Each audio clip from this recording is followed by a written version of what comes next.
You know, everything that's going on in the world has made me think about my life, think really hard. And not just about my life, where it's heading. And also made me think about my transition,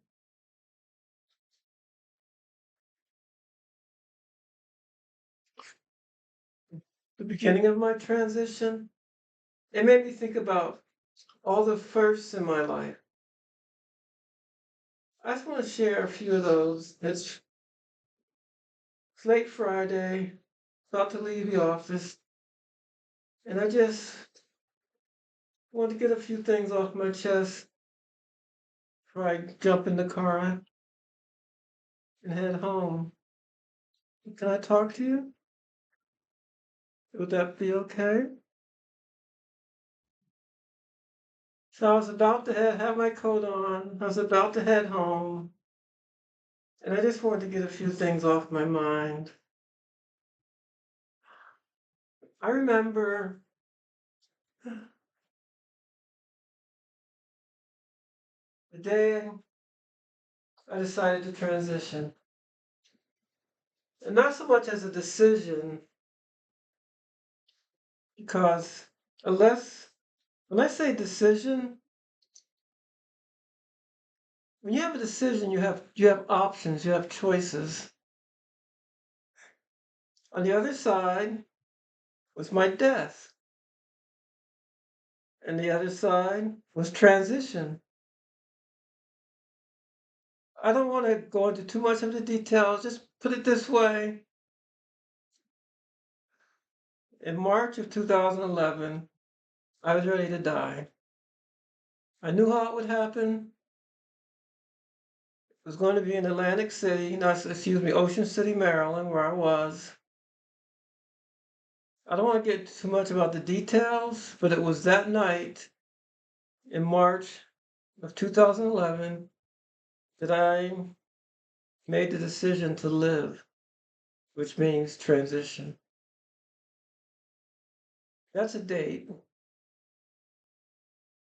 I remember exactly what I was doing that night. I remember what exactly gave me the courage to transition, because I didn't want to die. And so let's talk about first. Um, I started out, I wasn't full time. Um, I was part time because I wasn't out at home. I wasn't out at work. But after work, I found this place called PW's. There, I found a place where I could go and feel comfortable. And I also remember going into Target and buying my first outfit, my first girl's clothes.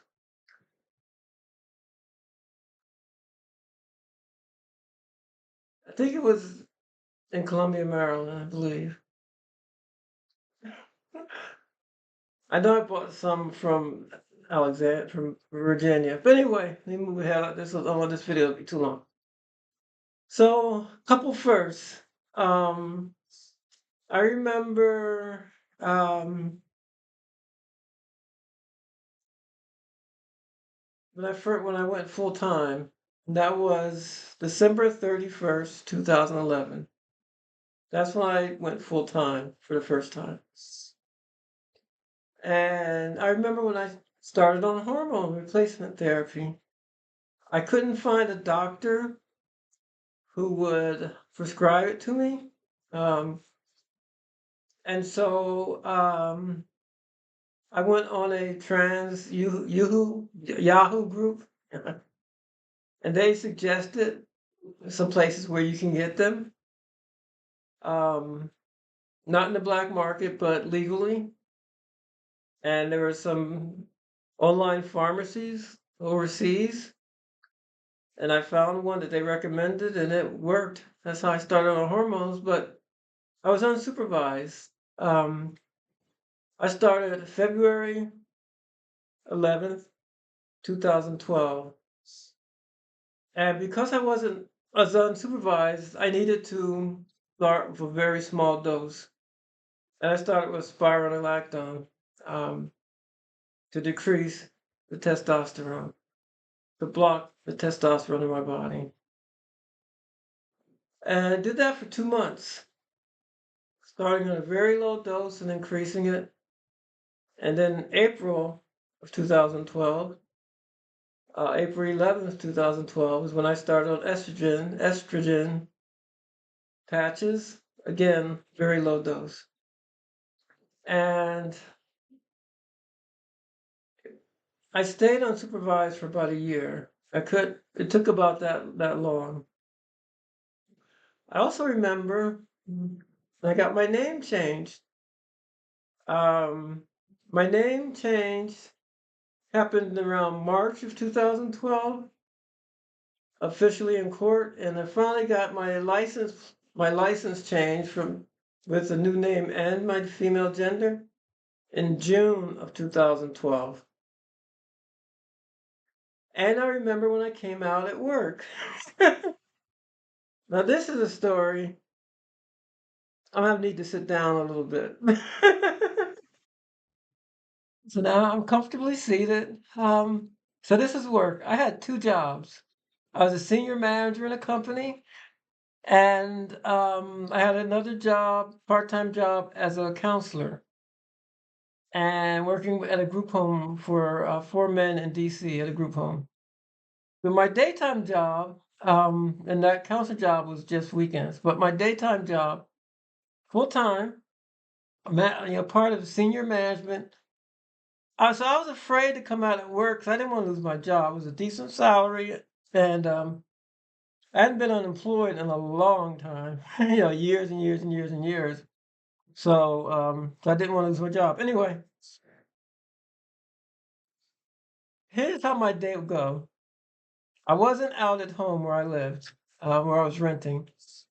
So I would leave the apartment at about 5:30. I had to be to work at 7. I go out to the car. I drive about a block away from the apartment, and I put on my woman's clothes, and I had a wig, and I put on some makeup, and I had these press-on nails. Work was about an hour away, commute, driving. So I would drive to work feeling good about myself. I'm a girl. I feel so good. I love the way how I'm feeling. And I'm not wearing those guy clothes. I would get to work about a block away from work because I wasn't out at work. I would sadly take off all the girl clothes and the press on nails, take them off and all this, put on the guy's clothes back on. I'm changing in the car. Then I would drive to work as a guy, feeling really bad about myself, but I had a job to do. So I go to work, and I had a staff, and I was as part of senior management. So I work all the way. We close up shop there about 5 o'clock. Okay, so 5 o'clock, everybody's gone from that building, and there's the complex had more than one building, but the building where I worked, we were vacated by 5. The building next door was a 24-hour program. So, but my building during the spring and the summer months, we closed shop, like I said, about 5. So everybody would leave at 5, and then I would have it all to myself. So I would relax. I'd put on some soothing music, and then I would go into the bathroom and change into my girls' clothes or women's clothes. Then I would drive to PW's, and from the time I got there until like about 11 p.m., maybe 12 o'clock in the morning, I would just be in heavenly bliss around people who cared about me until I have to go home and do that whole cycle all over again. I did that for several weeks. It was working. I can't tell you how horrible I felt when I had to put the guy's clothes back on. It almost felt like I was putting an itchy rash on my body. I just have the guy's clothes. It just made me sick. Um, but I had to do it. Now, one time I almost got caught. So everybody left as usual. I went into the bathroom to change, and someone from the other building was making security rounds, which they didn't usually do. And it was like 6 o'clock, so they knew no one was supposed to be in the building. So I'm standing at the sink, like I'm washing off, getting ready to put makeup on. So I'm just I don't have anything on top. Like I don't have, this is before hormones. So this is in 2011. So I don't have any female figure, just a regular guy's figure, but I'm in my mind it's female, the female part of my brain is like dominant at this point, even though I'm not even on hormones yet. So I'm standing there, I have my underwear on, I'm washing off, getting ready to put my makeup on, and I'm actually in the guy's bathroom. So the guy comes in and he sees me standing there. He's like, "What are you doing?" I said, "Oh fuck." Then I had to think quick. I said, "Oh, I just finished working out, so I'm just, cooling off a little bit before I go home." Said, "Yeah, I was running outside, worked out, came back in." He said, "Oh, okay." Then he left. That was a close call because what if I had the makeup on already? What if I had some women's clothes on already? He'd have caught me and busted me. So after that happened, I said, "Well, I can no longer change after work. I'm gonna have to drive someplace and change before I go to PW." So I drove to there's a shopping, like an outdoor shopping center about a couple of blocks from work. So I would drive to the parking lot of that shopping center and try to get dressed, but I couldn't. My whole routine, my routine was putting on soft music. Like I had my whole routine down to get into the mind frame, but having to now dress in the car, it just broke it up. So then I got to the point where I thought, I can't keep changing from guys' clothes to women's clothes. Let me buy some women's clothes that are kind of androgynous, like you couldn't tell that they were women's clothes. So I started doing that. And I bought these jeans that were women's jeans, and I bought these women's blouses. Um, and I remember shopping, and like every female blouse that I saw had like little flowers on it. Well, I said that'll give me away. I can't wear that. And so I found some blouses that looked like a guy, like shirt that a guy could wear or a female could wear. And I started wearing women's clothes to work, that were again androgynous. So both sexes could wear these clothes. And guys were like, because women's jeans are tight. So I'm wearing as a, tight jeans on a guy kind of went out of style. So I'm wearing kind of like these tight jeans. And the blouse, girls could tell that it was a female blouse. So women would start looking at me strange. Guys couldn't tell, but girls, you know a woman's blouse when you see it. And then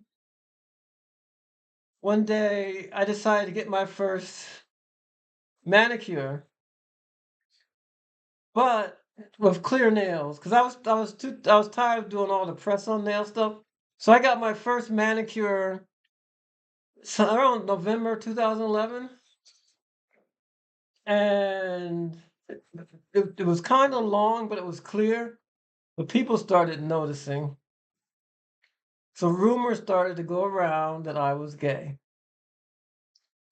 because I started the feminine part of me was just taking over. And then I decided I got to come out. And something happened at work to make me think like the CEO of the company would accept me. So I decided to come out to her. I just needed to come out at work. So I wrote this anonymous letter and I said, I don't want her to know who it's coming from. And I mean, I'm a college educated person. I proofread before I send anything in. I said, well, I'm going to have some poor grammar. and I'm going to have some misspelled words. So when she looks at the letter, she'll think it came from maybe some entry level employee. She wouldn't know that it came from a senior manager. So I wrote the letter and I said something like, "Yes, I just wanted to let you know that I'm part of your staff and I'm a transgender person. I'm afraid to come out." Um, but then it sort of goes on and on and on. I said, "I'm going to put this letter under her door. So when she comes in the morning, she'll get it." So I placed the letter under her door. Nobody saw me. I went back to my office, which was in a different building. I just started my day. She came into the office that morning at like maybe 9 or 10, read the letter, and she called me on my phone, said, "Please come to the office." I thought, this is strange. Like she knows, unless there is some critical thing going on where at my area of responsibility, because she wasn't my direct supervisor, there was another level. I was like, why would she call me in? She couldn't. Then I thought she couldn't have known it was me. How would she know? But I went to the office. She had the note in her hand, and she looked at me and said, "Sit down. You wrote this letter to me, didn't you?" Busted. Like, I guess because the rumor had gone around that I was gay because of my clothes I was wearing. And I said yes. And then she looked at me. I think she reached out to my hand and said, "It's gonna be okay." I started crying. So that's how I came out at that job. Initially, things went well, but then I ended up getting laid off for the first time in my life, laid off from a job. It was about 6 months later. Anyway, the second job, I was a counselor for these men, and they're four usually African American men in the heart of DC at a group home for homeless men, trying to help them get back on their feet. Like a vocational program was attached and all that. And as I started changing in life, my mindset was changing, my behavior started changing. So now this place you can dress casually, but I was really dressing down in a more kind of effeminate. And I didn't know if the guys could tell or not. There was some complaints about my dress. Um, but and this is a program where Monday through Friday, the guys sleep there, the guys eat dinner there, the guys have breakfast there. But people have to leave. It's not open during the day. They got to do a day program during the day. So either they got to be out looking for work, or they got to be involved in some sort of day activity because they shut down at around 10 o'clock or something like that. Then they open up about 5. So the program is shuts down during the day. So they got to be out doing something. Um, so program. This is a Saturday. The program shut down, and I'm in the same routine that I was at the other job. So everybody leaves. Then I go in, like Saturday, because it's an overnight program. You have to sleep there at night, and so we had our own little staff room, staff bed. And you can sleep at night. You just had to be sleeping very lightly. So if someone is an emergency or someone comes knocking, you can get up or whatever. But anyway, so the next morning after everybody left, I went in, I said, I'm getting my routine, get my shower, put my girls' clothes on. Then I would go like to Safeway or Starbucks or something and just spend the day dressed as a girl. So I left my guy clothes in the little staff bedroom, got my girls' clothes, my makeup, went into the bathroom, took my shower. And it was like 12 o'clock. It was getting pretty late. Because the shower would be like a routine. I was just like, it just felt so good to change into who I really was. I can't. It was like there was a euphoria attached to it. So I would shower, feeling good, get ready to put my girls' clothes on, my makeup, and then I hear that somebody comes into the building. I said, no one is supposed to be into the building. And it was, this building was attached to a church. So it was like the operations manager of the church. I'm like, fuck. He's knocking on the door. Who's that in there getting a shower? No one's supposed to be during the day. And nothing, no excuse. The light is triggered by movement.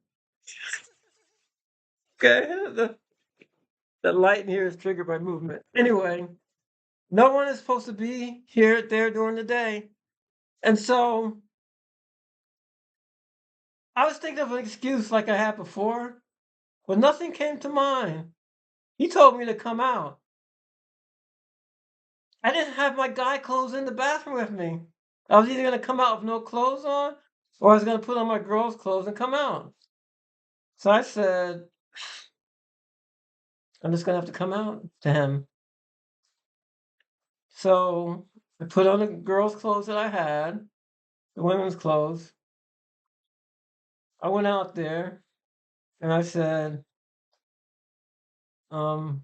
sir, I'm transgender. He looked at me and smiled and he said, oh, I'm gay.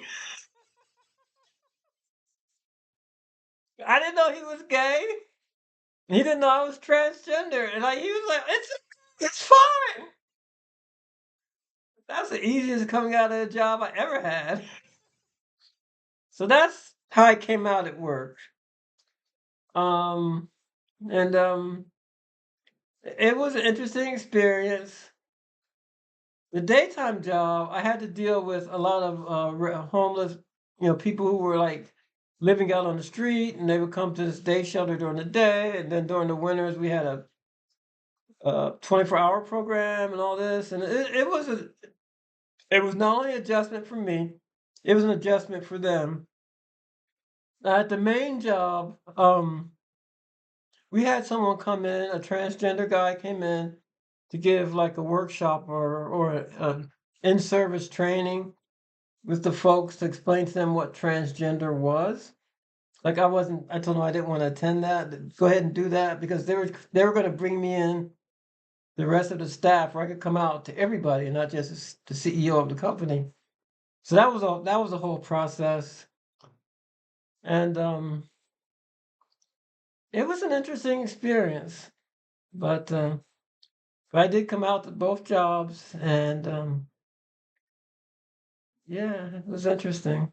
Um, there were there were varying degrees of acceptance. The first job, like I mentioned, the person seemed to really accept me. But as I was transitioning and changing my name and starting on hormones and all this, I think they kind of like thought it was just too much, and so I ended up getting laid off. The part-time job, all the staff there got laid off. They changed they changed companies and they fired all the old staff, which I was one of them. So it wasn't because I was trans, because there was like four or five of us that worked as counselors there. We all got laid off, and then that started the process of in 2012 finally came around to like looking for a new job. But anyway, that's another story. So these are some of the first when I just started transitioning. There's a couple other firsts. Uh, Obviously, the first time I mentioned first time I took hormones. I think I already talked about that. And um, first time I used the bathroom that was relevant, that was compatible to my gender. It was uh the guy I was dating with took me to dinner theater to see the Wizard of Oz of all shows and drinking wine and blah blah blah. And dinner theaters have intermissions. And everybody bum rushes to their bathroom. So I was thinking, oh shit. I was scared to death of using the women's bathroom. I was terrified. I said, because I wasn't even, this is before I was on hormones, I think. And I just made myself look as feminine as possible. Um, no, I was on hormones. I was on hormones. I just started at that point. But anyway, I went to the bathroom, went straight to the toilet, sat down to pee, and I said, I want to sound like any other woman sitting on the toilet peeing. And so I just listened to everybody else, peeing and getting the toilet paper, like you're gonna wipe yourself. And I just sort of mimicked what I thought it would sound like. And then I just sat there for a long time, like scared to get up because, like, when I get up and leave, will they know? And especially when you stop to wash your hands, and will they know? And there's like so many women in there. So I just got up and went make a made a straight line to the door. Didn't even stop to wash my hands. I was so scared. That was the first time, and that was in that was 14 years ago.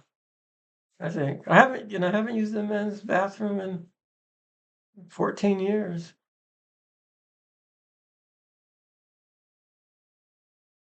What are you gonna do? I belong where I belong. Anyway, those are some of my first. Goodbye. This is a long video. Bye.